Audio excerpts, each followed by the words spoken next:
Hi guys, and welcome to part 17 of Skyrim Mod Sanctuary. Now some of you will have noticed that this video appeared on the Skyrim Nexus newsfeed.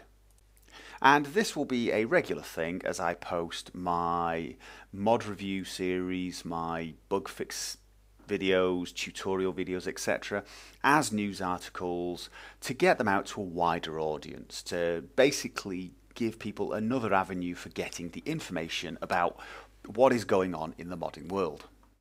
And in case you are someone who has come to my videos basically because you've seen that link on Nexus, I'm Gopher. I am a long-time modder. I have a lot of mods for Fallout 3 and Fallout New Vegas and one for Skyrim.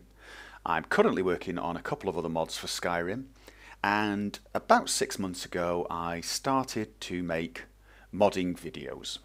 Now, I started out by making tutorial videos on how to mod your game, but I've also done several videos on bug fixes, news updates, and I have videos like the one you're watching now, which aim to showcase some mods that I've found and I think the community would enjoy seeing.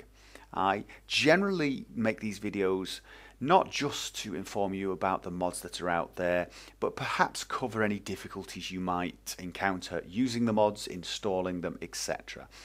My overall aim for the channel in general is to make modding as accessible as possible to as many people as possible. I appreciate that when people first start modding, it sometimes seems a little overwhelming. And my aim is to basically make it as painless as possible to get into modding and to enjoy modded games as much as possible. And I think that covers all the essentials, and so without further ado, let's get this show on the road. And the first mod I'm going to cover is Killmove Plus. It does a number of things. The first thing it does is it removes the last enemy requirement when deciding if to do a kill move. I don't know if you've noticed, when in general direct combat you only do kill moves when it's the last enemy. This gets rid of that and you can now kill move people while there are other enemies around, which is very nice. It also adds in quite a few new kill move animations that were removed by Bethesda from the original game, so he's put them back in. But all in all, you'll just find yourself getting more kill moves more often. And it's as simple as that. There's nothing really complicated about this mod. It's just if you like kill moves, you're going to see a lot more of them.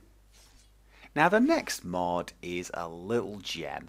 It's one of those mods I love finding because it's just very simple and very brilliant. If you are like me and you generally don't like having arrows equipped unless you're firing with your bow. So for example, if you're playing a melee character and you only ever take your bow out just to shoot at dragons to get them on the ground, and then as soon as you get them on the ground you switch back to your sword and you have to go into your inventory and unequip the arrows because you don't want them there, you don't like the look of them, then this mod is for you. It's the auto unequip arrows. Basically, if you take out your bow, your arrows equip automatically anyway, but now when you put your bow away, the arrows disappear. So brilliant. No need to keep going into the inventory. And again, it's as simple as that. There's nothing complicated about this mod, and yet I think it's absolutely brilliant. I also think it's really under-endorsed. So if you're like me and you're annoyed by those arrows remaining behind, go and get this mod and give it an endorsement. Now, if you remember last week's video, I covered light armors, especially light armors for a mystical warrior type character. And I ended up finding an absolutely superb retexture of the glass armor that I absolutely love. And that is the armor for that character. But I have now found another light armor that I think is the armor for my assassin character. It's absolutely gorgeous. It's brilliant. The mod is called the Masters of Death, Rise of the Brotherhood. And it comes with a set of armor called the Sicarius armor. Not totally sure how to pronounce it. And it's armor that you have to craft yourself, but it uses ebony. and it requires advanced armor crafting. And it really is incredible. It looks amazing. Now this mod is quite obviously inspired by the Assassin's Creed games, and the mod author freely admits that. And this armor is really interesting. It's a very interesting mix. It's got this sort of ornate ebony look for the chest piece and the back pieces. It has, I think it uses Linway's gauntlets as the model for the wrist pieces, but I've always liked those. I thought they were great models. There's a mixture of armoured pieces, cloth pieces, and even fur on the boots, for example. It looks really nice. It's got a very functional look to it, and as many of you will remember, I'm all into that. I like armour that actually looks like it is armour and will function as armour, but it also looks really stealthy, really stylish, and just overall very detailed. The quality of the textures is very high, and just all in all, it's one of those armors where you look at it and think, yes, love it, absolutely brilliant. And if you prefer different colours, he's actually given quite a few different optional files. You can have the armour in black with blue, or just with black, and there's even a white and brown variant.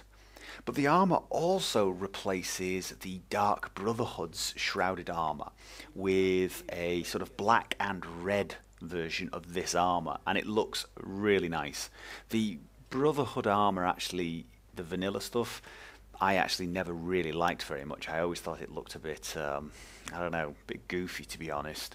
So this is a really nice replacement for it. So if you like using the Brotherhood armor for its stats, but you don't like the way it looks, this mod, definitely for you. And the last mod I'm going to show you in this video is the Static Mesh Improvement mod. Now there are many mods out there that try and improve textures of certain items, but so far we've had very few mods that change the actual models. And this mod does exactly that. It tries to replace a lot of the static models. That's models that don't move. It's stuff like tables, barrels, walls, wardrobes, etc. And it replaces them with ones that are slightly more detailed or just slightly more realistic.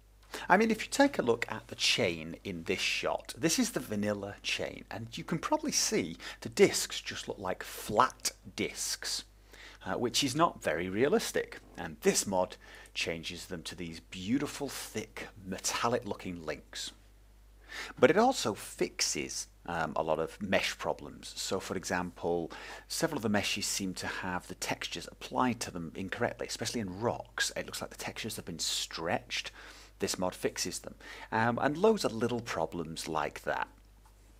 And here we have the vanilla round table with the high definition textures from the official Bethesda patch. And as you can see, it's pretty nice, but the edges of this table are quite obviously straight. They're very harsh and visible straight lines.